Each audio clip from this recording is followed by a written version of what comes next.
quarto podcast da De Somos, Pode ou Não Pode, e o tema hoje vai ser afeto e aprendizagem. Afeto como elemento facilitador dessa aprendizagem.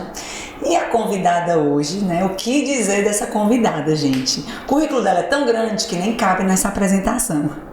Mas é necessário dizer, sim, ela é professora, mestre e doutora em linguística, né? Mãe do Pedro.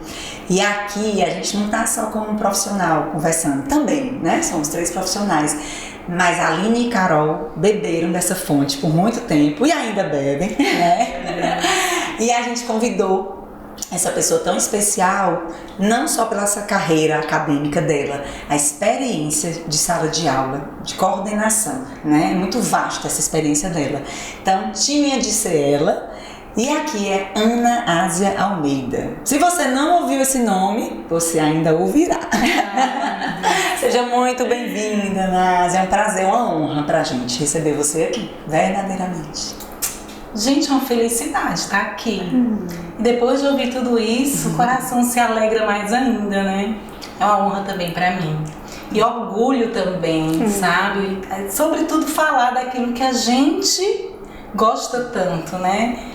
E assim, nessa caminhada toda, quando você traz aí a questão dos estudos, a questão da coordenação, a ser mãe do Pedro, né? Então, para mim, tudo isso forma um pacote muito especial de vida. E estar aqui dialogando com vocês sobre afeto e aprendizagem, eu acho que é uma celebração, sabe? Verdade. É uma celebração. Porque é disso que a gente acredita, do lugar do afeto na aprendizagem. Então, acho que vai ser um bate-papo incrível. Com certeza. E aí, Ana, assim, né, dentro do rico universo que é a sala de aula, o professor, ele é o fio condutor desse processo de aprendizagem. E aí eu já queria te perguntar, o que pode e o que não pode no que se refere à afetividade? Bom, assim, a gente pode começar falando do que pode, porque eu acho que nas entrelinhas a gente já vai falando o que não pode, né? Eu acho que se não ficar claro mais lá na frente a gente pode dar destaque.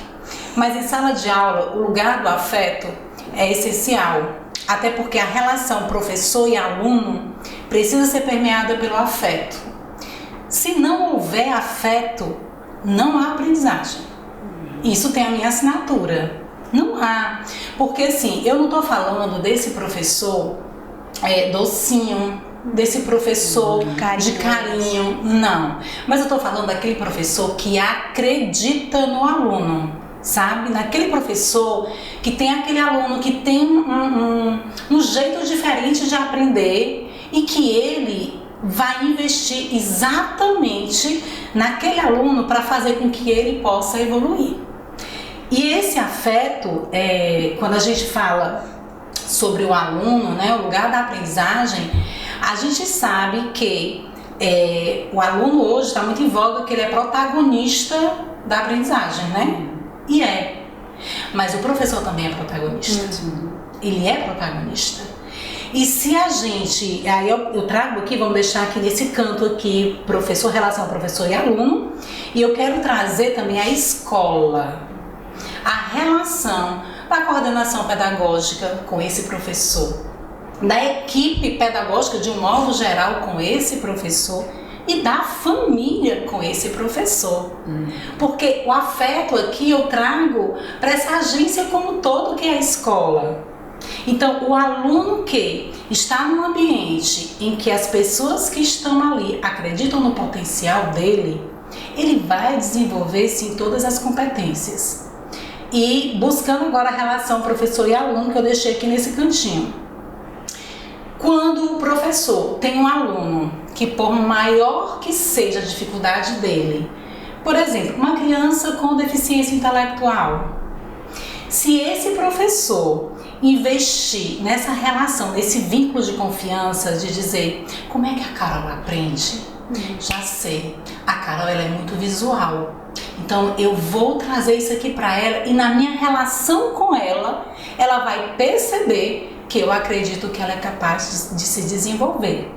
E ela pode acreditar, ela vai desenvolver o potencial muito além daquilo que ela poderia desenvolver.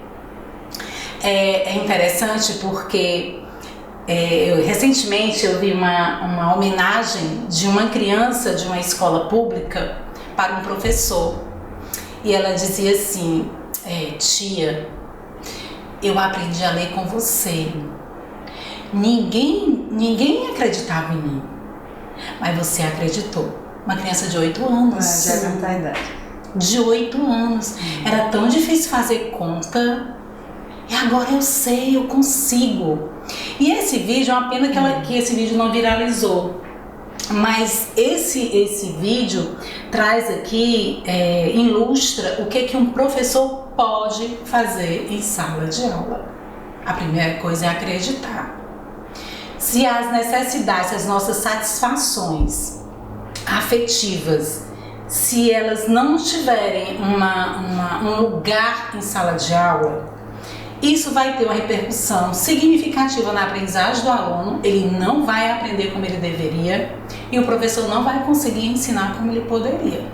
Então, assim, afeto e aprendizagem eles são extremamente necessários no processo de ensino-aprendizagem. E aí eu trago o ensino, eu encaixo o que? Afeto, aprendizagem e o ensino. Porque o ensino baseado na afetividade, nessa afetividade da crença, não é nem crença que eu quero dizer a palavra, mas no acreditar, o aluno vai ter sim a certeza de que alguém confia nele, acredita nele. E ele vai aprender. Verdade. Verdade. E Ana, qual a relação direta entre afeto e cognição? Bom, afeto e cognição. Em 2021 foi divulgada uma pesquisa super legal, embora uma pesquisa empírica, né? Várias pesquisas empíricas, mostrando o poder da palavra no desenvolvimento dos seres humanos, das plantas, né? E aí essa pesquisa é de um russo, e não me perguntem o nome dele, que eu não vou saber dizer, porque é um nome complicado, né? Mas enfim, ele disse, eu vou pesquisar sobre o efeito do DNA. E ele fez essa pesquisa, né? E aí lá a pesquisa traz termos bem científicos que não cabem ser colocados aqui, mas em resumo ele descobriu que as palavras têm um efeito incrível no desenvolvimento do ser humano, inclusive no DNA. É capaz até de alterar esse DNA. Um japonês também fez uma pesquisa nesse sentido, e eu chego já a afeto e cognição, tá? E aí um japonês também fez essa mesma pesquisa, e ele resolveu então trabalhar com arroz. Colocou 3 potes. Em um pote ele colocou um arroz branco, no segundo o mesmo tipo de arroz e no terceiro. Nesse arroz aqui, nesse primeiro pote, ele colocou eu te amo.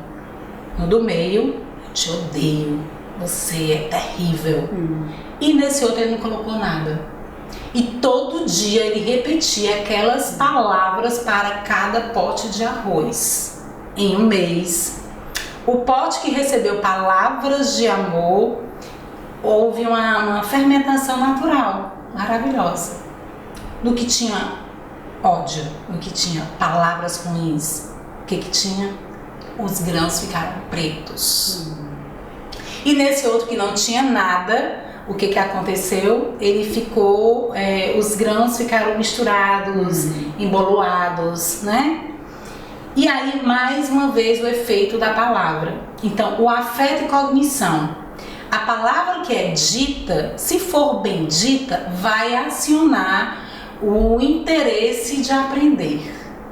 E isso, o processo químico vai funcionar muito melhor para aprender, né? Processo de aprendizagem.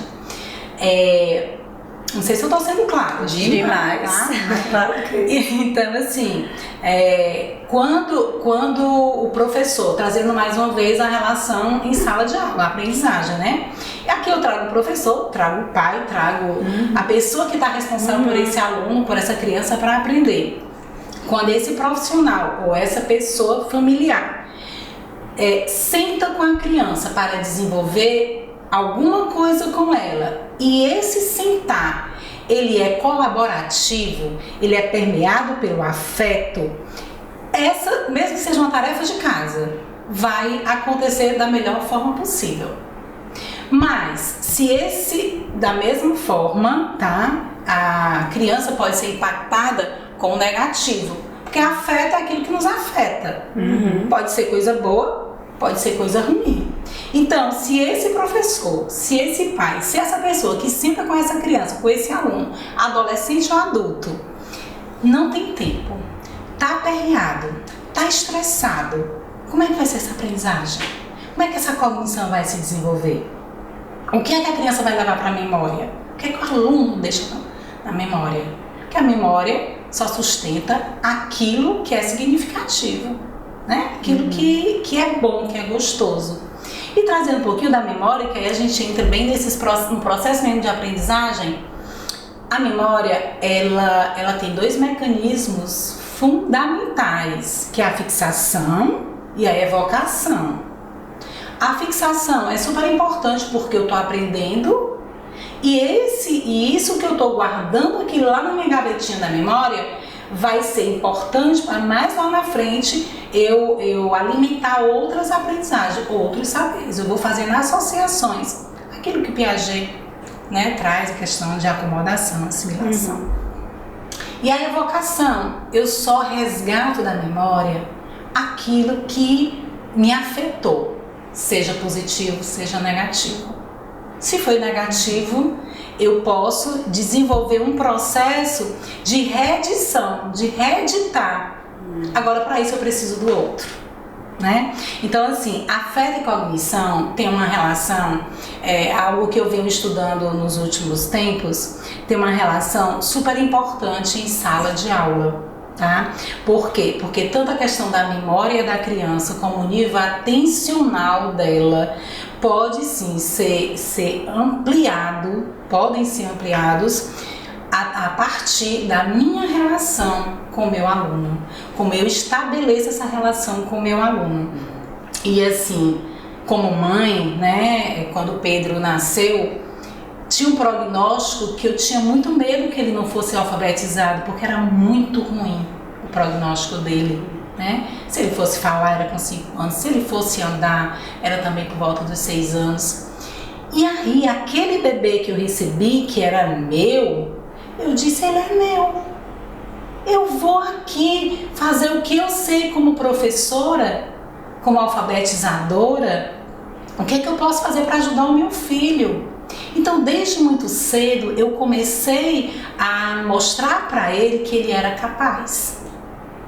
Por mais que eu ensinasse letras, números, o que eu queria, a lição maior que eu queria mostrar ali é que ele é capaz. Que não era o médico que tinha razão, mas era o meu desejo de aprender que fosse o desejo dele também. Então, assim, que alguma psicóloga esteja me ouvindo aqui vai falar de simbiose, alguma coisa nesse sentido. Mas eu quero que me compreendam. É o desejo da mãe de fazer com que o filho cresça. E aí, a gente pode entrar aqui numa questão cognitiva que é super importante, né? Tem a relação com a afeto. Mas a questão cognitiva é que o bebê, quando nasce, ele tem cerca de 100 bilhões de neurônios. Muita coisa, né? Você sabe quantos a gente tem hoje? Não. 20 bilhões. A gente perdeu 80 bilhões aí. Ah, meu Deus. E aí, gente, é interessante porque a gente perde aquilo que não é incentivado, estimulado, trabalhado. Então, o que foi que eu fiz com meu filho? Eu comecei a estimular, a incentivar. E aí, não era só uma questão, a qualidade de tempo, não é só isso. Cognição e afeto tem qualidade e tempo também. E todas as atividades que eu desenvolvia com o Pedro era acreditando que ele ia conseguir. E ele conseguiu. E ele leu aos 4 anos. Aí, sei lá, quem não me conhece... O que é ter um professor em casa, né? Quer ser filho de professor. É um parênteses aqui para todo mundo saber que filho de professor sempre é assim. E é interessante porque eu fiquei muito feliz quando ele deu esse resultado, né? Quando ele começou a demonstrar que já estava lendo, e eu disse, eu não estava errada. Eu não estava errada. E aí, assim, e na época eu nem entendia nada de neurociências, eu não entendia nada de cognição. Eu disse, pois agora eu vou estudar, porque se eu ajudei meu filho, eu posso ajudar. Imagina se na época tu soubesse tudo que sabe hoje, né? Já pensou? Pois é. E aí hoje eu trago também para a realidade de filhos de outras mães. O que a gente pode fazer? Quem está nos escutando, sabe? O professor que estiver nos escutando, para saber que é importante acreditar. Né? Talvez essa seja a melhor manifestação de afeto em sala de aula, sabe? Eu tenho um sobrinho que ele é professor da universidade lá da Bahia, né? E aí é até interessante, eu conversando com ele recentemente, ele disse assim, tia, eu tenho um apelido lá na escola. A gente estava falando sobre a questão de ensino, né? Eu tenho um apelido lá na universidade, igual o pai me diz. Aí ele foi esse meu malvado favorito. Eu disse, espera aí, deixa eu entender melhor, né? Meu malvado favorito. Ele disse, tia, porque eu acredito no meu aluno. Se ele passou no Enem, se ele se esforçou, se ele está lá na academia, eu quero que esse aluno cresça. Então, o que depender de mim para ele crescer, eu vou fazer. Mas não vou alisar. Olha o termo que ele usou. E aí eu entendi o que é meu malvado favorito. Os alunos que passam por ele são gratos por tudo que aprendem com ele. Porque o esforço também faz parte da aprendizagem, né? Nem tudo cai assim, a toque de mágica. E o esforço é necessário, mas o desejo precisa ser maior. Porque se a gente entender o desejo, o interesse como combustível da aprendizagem, por detrás disso aí tem o quê? O afeto. Sim. Alguém motivou não, que motivação é interna, né? Alguém favoreceu essa... Oi? Despertou. Essa energia, esse potencial que muitas vezes a gente precisa do outro para dizer que a gente sabe, né? Olha, você é bom nisso, vai lá, né?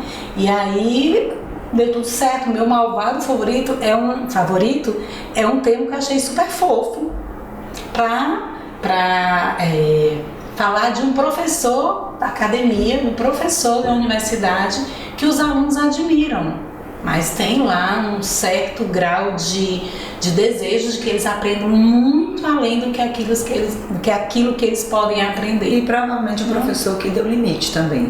Porque é necessário, né? Não foi. E aí o limite é entrega de trabalho naquela época, certo? Não vou abrir para você entregar amanhã. E aí você também trabalha outras questões de responsabilidade, né? Que hoje todo mundo precisa estar muito atento, não só essa questão da responsabilidade, a gente deve formar desde a infância, mas a gente olha também para esse aluno que entra com 17, 18 anos na universidade e que ainda está em formação, né? Então, assim, tentando só resumir aqui, afeto e cognição tem uma relação, sim, que influencia nesse processo de aprendizagem, nesse desenvolvimento mesmo da cognição, a nível de atenção, a nível de concentração, a questão da memória, planejamento, né? As funções executivas que também estão ali, né? Tudo no pacote. Então, quando o aluno de fato percebe que alguém acredita nele, que sabe que ele vai dar uma resposta positiva, ele vai ficar muito mais atento. É claro que a aprendizagem significativa tem um lugar. Aquilo que eu vou ensinar precisa ser interessante para você. Mas se não for interessante para você e você estabelecer uma relação de confiança, eu vou aprender. Porque se é importante para você, vai ser importante para mim também. Perfeito. Joia. Ana, não há como falar sobre afeto e aprendizagem sem mencionar Piaget, Vygotsky e Vallon. Fala pra gente um pouco sobre a importância desses teóricos, né, na história da educação E fala também alguns nomes que atualmente falam desse tema com maestria. É interessante que Vallon, Vygotsky e Piaget são marcos na história da educação, né? São marcos.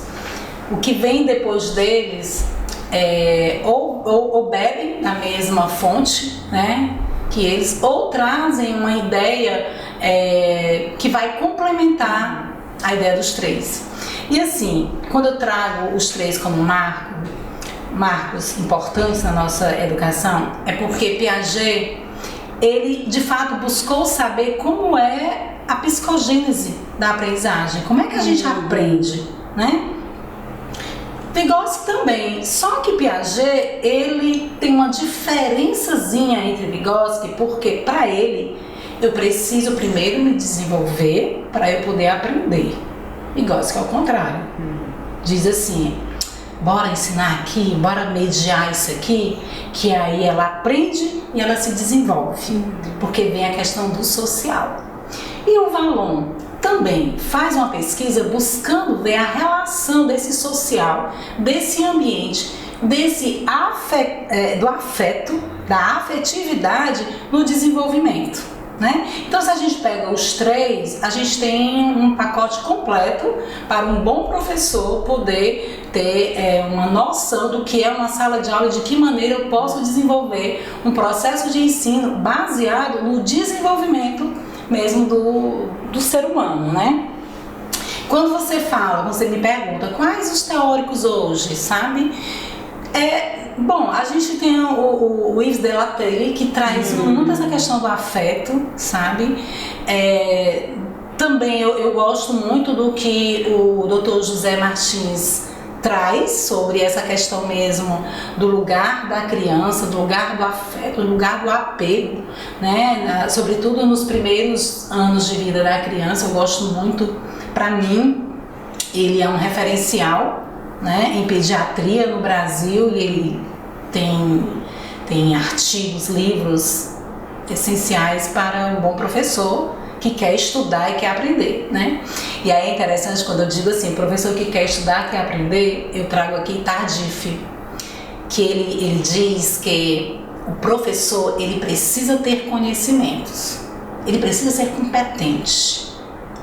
Um bom professor tem que ter saberes, né? Não dá para ficar na mesmice, ele não pode se acomodar. E isso, a sala de aula dele vai ser muito mais rica. O processo de ensino-aprendizagem vai ser muito mais rico. E aí eu pego as palavras de Tardif e trago e junto com um dos teóricos que vocês trouxeram inicialmente, com Vallon, com Vygotsky e Piaget. E dessa vez agora eu vou só destacar aqui o Vygotsky, tá? Que ele diz assim, vamos trabalhar a zona proximal, que todo professor hoje sabe, né? Graças a Deus, o que é isso? Para incentivar esse aluno, para incentivar essa criança. E quando a gente fala sobre isso, a gente precisa olhar para o contexto, para o social, tá?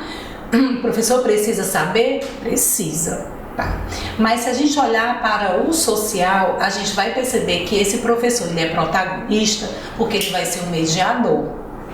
Então, o que é um mediador? É favorecer a descoberta do aluno, é favorecer que você, como protagonista, como aluno, você vá construindo, ampliando seus conhecimentos, certo? Agora, esse meio, seja a escola, seja na Adsumos, seja em qualquer outro lugar, esse meio ele precisa ser potencializador. E aí ele precisa ser rico em estimulação para esse aluno aprender. Então, o Vygotsky ele traz essa questão social como algo super importante, tão importante quanto conhecimento. Talvez aqui, conhecimento não é essa a palavra que eu quero dizer, o funcionamento da criança, tá? Então 50% é do funcionamento da criança, os outros 50% é do ambiente. E aí, Ana, o que é que a gente coloca nesse ambiente? Vamos trazer um afeto de novo, aquilo que afeta de positivo e aquilo que afeta de um modo que não é legal. Aquilo que não é legal, quem não gosta de matemática, certamente teve experiência de que não foram positivas. Quem ama português, quem ama redação, certamente teve alguém que foi influenciador para isso. Então, buscando agora aqui resumir o que vocês me perguntaram, Vallon, Vygotsky e Piaget, eles são fundamentais para a gente compreender que o ambiente ele é favorecedor do desenvolvimento do aluno, independentemente de idade. Tá certo? Agora, quanto mais novo foi esse aluno, sobretudo de 0 a 6 anos, como esse ambiente vai ser favorecedor para a aprendizagem dele? Ou não. Ou não. A criança pode ser a criança mais inteligente do mundo. Se ela não estiver no lugar que ela pode desenvolver esse potencial, os neurônios que a gente falou anteriormente, a poda, que é a poda, né, de neurônios, são aqueles neurônios que não foram utilizados, então eles vão morrer. Então, se essa criança não foi estimulada, se esse ambiente não estimulou suficientemente bem, aquele ali, pronto, passou, perdi a chance de aproveitar. Então, quanto mais cedo essa criança foi estimulada, foi incentivada, independentemente do funcionamento dela, ela vai se desenvolver. E quem trouxe isso foi Vygotsky. Quem traz isso sobre a questão do social, do afetivo, Vallon. Né? E aí, quando a gente olha para essa criança desde cedo, que ela tem um potencial para ser desenvolvido e ela não está num ambiente que é favorecedor, ela não vai desenvolver. E é até interessante que uma pesquisa recente, acho que em 2019, 2018, eu não lembro aqui o ano, apresentou que se uma criança ela nasce com tudo funcionando, tudo direitinho, tá? E aí ela fica no berço, não chega ninguém para só dar a comida, troca a fralda, dá o banho, não é aquilo básico, tá? Ela não vai desenvolver o cérebro como ela pode desenvolver. Ela não vai ser uma criança inteligente como ela poderia ser. Ela pode sim ter inteligência, claro, mas desenvolver o quanto ela poderia, não. Por quê? Porque faltou afeto, porque faltou ambiente, porque faltou o social, entende?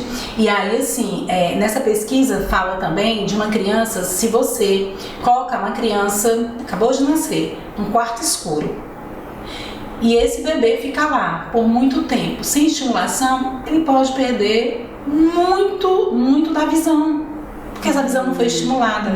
Pode perder muito da audição, porque a audição não foi estimulada.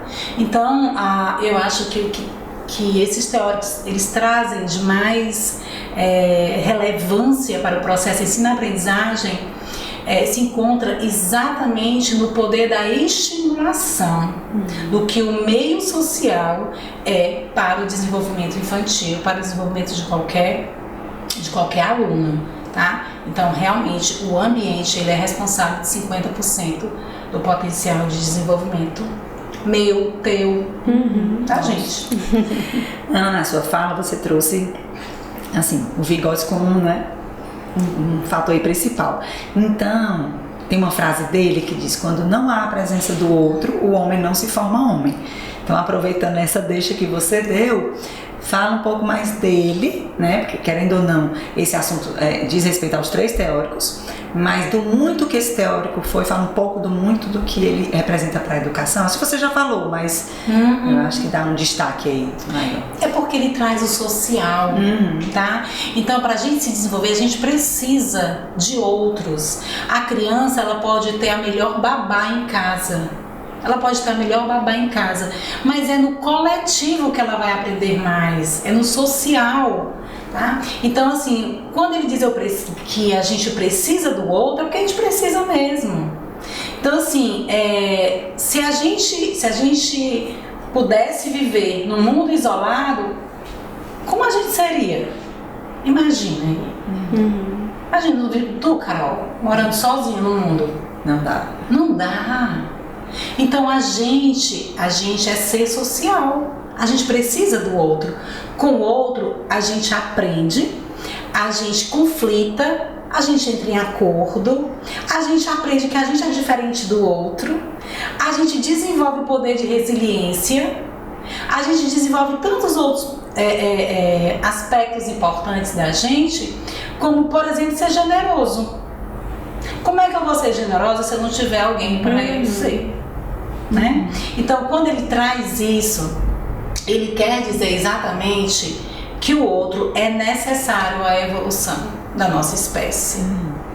A gente sozinho no mundo não tem graça nenhuma. Não tem graça nenhuma. E se não tem graça, não vale a pena viver. Existem pessoas que podem dizer assim, mas eu estou muito bem sozinha, né? É uma opção, né? Mas talvez ela fosse muito melhor, fosse muito mais feliz com outras pessoas, porque ninguém consegue viver no mundo isolado. Por mais que você ache que você vive só, você não vive só. Por quê? Porque o outro é importante. Agora vamos trazer isso aí para a sala de aula, tá certo? Nesse lugar do outro, dos pares. A criança, vou trazer aqui um aspecto que eu adoro conversar, desenvolvimento da linguagem, né? Se a criança está num ambiente de pares, que todo mundo conversa, ela não vai ampliar não esse vocabulário? Sim. Vai. É o outro aqui, é o outro. Se você colocar uma TV para ela, uma TV, e ela vai passar o dia todo na TV, ela vai desenvolver uma linguagem comunicativa? Não tem a troca, né? Tem troca. Então o outro, quando o Vygotsky traz isso, que o outro precisa do outro, a pessoa precisa do outro, porque existe a troca. Sem troca, não existe evolução. Eu estou ouvindo tudo aqui que a TV está me dizendo, mas eu vou falar com a TV? Então como é que eu vou produzir conhecimento? Como é que eu vou produzir linguagem? Eu posso reproduzir essa linguagem, que aí a gente chama de ecolalias, né? Essa coisa toda. Eu posso reproduzir, mas produzir eu não tenho o outro. Eu preciso do outro. Piaget, Ana, afirmou que sem afeto não há interesse e que a afetividade é uma condição na constituição da inteligência. Dessa forma eu te pergunto, como atrair o interesse das crianças nesse mundo tão digital e tecnológico? O que a escola e os professores precisam fazer mais do que nunca para gerar esse interesse? Uma boa pergunta. Bom, eu acho que a gente precisa começar atualizando a teoria de Piaget, né? Bom, se a gente pegar aqui na década de 60, foi quando isso foi desenvolvido, né? A gente pode ver que naquela época os estímulos eram outros, né? Os bebês nasciam tudo de olhinhos fechados, hoje eles já nascem quase andando, né? E aí, quando você pergunta a questão do afeto, o afeto, de fato, ele é basilar para desenvolver interesse. Eu só me interesso por alguma coisa se eu for afetada por aquela coisa, né? Quando a gente olha para a questão da tecnologia, os bebês adoram, por conta da movimentação. Bebês, eu estou trazendo crianças, né? Não bebês. As crianças, de modo geral. Pelo colorido, pelo movimento, pela velocidade, pela dinâmica das coisas, pela facilidade que aquelas coisas aparecem. Tocou ali, tá a música, tá a imagem, né? Enfim. E aí, na escola, essa criança, vamos pegar uma criança aqui de 4 anos, ela passa pelo menos 4 horas na escola sem tecnologia digital. E ela brinca, né? Ela desenha, ela pinta, ela não sente falta de um celular, por exemplo. Ela não sente falta de um aplicativo, né? Enfim, da tecnologia. Por quê? Porque em sala de aula, aquilo que é atemporal, que é o brincar de pega-pega, gente, toda criança precisa. Seja a criança lá da época do Piaget, seja a criança que nasce hoje. ela precisa disso aí. Ela precisa estar lá com a massinha. Que é a cobrinha, tá? Em casa, certamente ela não vai ter a oportunidade que ela tem na escola para poder fazer essas artes, para poder fazer aquilo que em casa ela certamente vai estar mais voltada. Eu estou falando aqui em tese, tá certo? Sim. Para a tecnologia, para um tablet, para alguma coisa que ela ama, que ela adora. Mas a gente também precisa encantá-la em relação a outras atividades, outras artes que vão desenvolver a criatividade dela. E aí eu trago o nosso desafio, né? Nós que somos professoras, o nosso desafio de fazer com que essa criança possa desenvolver a criatividade, porque mais do que nunca nós precisamos contribuir para que essa criança possa olhar para a tecnologia e ela ser produtora dessa tecnologia e não só consumidora. Legal. Né? Então, quando eu incentivo na escola uma dramatização, a história da Chapeuzinho Vermelho, que a criança está lá vivenciando papéis, gente, quantas, como é que eu posso colocar aqui? Essa oportunidade vai fazer com que ela possa descobrir algo super importante, talentos. Gostar de dramatizar, gostar de falar, porque, como a gente falou anteriormente, não há troca na tecnologia em termos de diálogo, né? E na escola, quando eu ofereço coisas totalmente diferentes daquilo que a criança tem acesso fora da escola, eu estou ajudando a desenvolver o potencial criativo e imaginativo das crianças. Isso aí não tem tempo não, viu? Isso aí pode ser na década de 10, de 20, de 90, de 2000, de 2050. O ser humano vai precisar sempre ter essas oportunidades. E por mais tecnológico que o nosso mundo seja, a nossa criança, ela vai precisar colocar a mão na massa. E que hoje é moda, né? Projeto Maker, então as escolas já trazem isso como diferencial. Gente, não é diferencial. A criança precisa colocar a mão na massa, sim. Ela precisa recortar papel, ela precisa rasgar papel, ela precisa brincar de esconde-esconde, sabe? E isso são atividades atemporais. A escola não vai competir com tecnologia. Não é disso que a gente vai falar.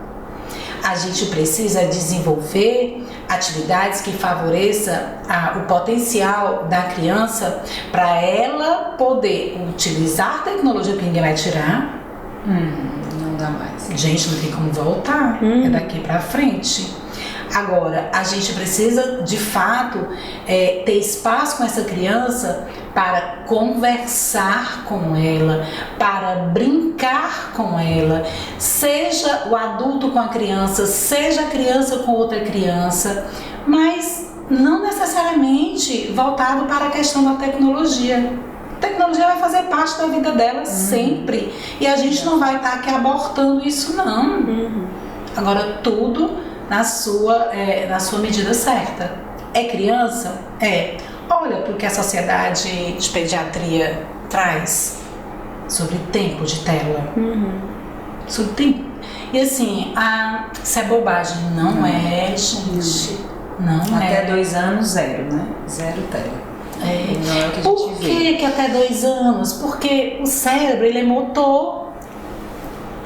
Tá? Piaget traz o quê? De 0 a 2 anos a inteligência motora. Aí eu vou dar um tablet pro meu filho, se ele precisa desenvolver um potencial cognitivo, um potencial motor, um potencial linguístico, eu vou dar um tablet. A criança, isso também é comprovado, né? Aqui eu preciso dizer que a gente sempre traz evidências científicas, a gente não está falando de achismos aqui, tá? Então, assim, é comprovado que a criança, antes de falar, ela já resolve problemas. Pega um bebê que está engatinhando, tá? pega uma bola, faz esse experimento quando chegar em casa. Tem algum sobrinho nessa idade? Procura no vizinho. E dá essa bola para essa criança, sei lá, 11 meses, 12 meses, sei lá. E aí, deixa essa bola rolar para ver o que a criança faz. Ela vai atrás da bola. Se cair para debaixo de um sofá, ela vai atrás de pegar. E se ela não fizer isso? Aí você pode ficar preocupado. Por quê? Porque é esperado que ele tente resolver, que a criança tente resolver problemas. E aí, minha gente, dentro desse processo mesmo da tecnologia e em casa, olhar para o lugar das telas é uma das coisas mais importantes que o cuidador de bebês, de crianças, precisa ter em mente, atualizando todo dia. Não dá para na hora do almoço estar com a tela do lado. Não dá. Mas ele só come olhando para a tela. O problema não é o bebê. É o meio. É o ambiente. Exatamente. Aí a gente volta para Vygotsky, a gente volta para Valon, a gente volta para Piaget. O ambiente, ele é responsável 50% do desenvolvimento dessa criança. Se o seu filho está num ambiente potencialmente verbal, ele vai aprender a falar muito bem. Ana, isso é pesquisa? É pesquisa, sim. 2019, tá? Foi feita uma pesquisa para buscando investigar aquelas crianças que moram em um ambiente bem verbal e daquelas que não. Aquelas crianças que as famílias conversam muito com elas, trocam o tempo todo ali, é conversar mesmo, não é estar no ambiente, a criança está presente. Mas é aquela família que está, oi filho, e aí, vamos lá, conversa, tá, e me ajuda aqui a colocar a mesa, mas me conta aí como foi hoje o teu dia, e tá dando atenção à criança, conversando. Essa criança, ela vai se desenvolver muito mais esse potencial linguístico e cognitivo. A tendência é ela ser um dos melhores alunos em sala de aula. Por quê? Porque ela foi estimulada. E essa conversa, E esse ambiente, ele é favorecedor disso aí. Seja em casa, seja na escola, seja onde for. Mas o ambiente, ele é responsável. E aí, se eu dou uma tela, eu estou minimizando possibilidades. Limitando possibilidades de desenvolvimento da criança. Ana, para Valon, a dimensão afetiva ela tem um lugar central, né? E aqui a gente vai trazer a fala dele que a criança é geneticamente social.